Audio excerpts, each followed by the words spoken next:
অনেকের দেখেছি অনেক মাজারে আগুন দিয়েছে। এটা সম্পূর্ণ ঘৃণিত কাজ।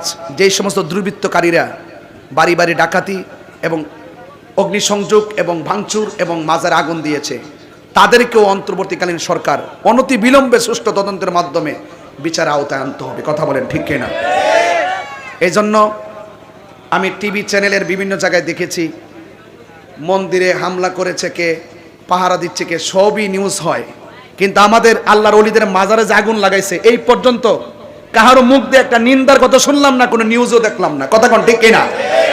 তাহলে এই বৈষম্য তো আমরা চাই নাই, যে ইচ্ছা করলে আমাদের আদর্শের জায়গায় এসে আঘাত করবে, এরকম বৈষম্য আমরা চাই না।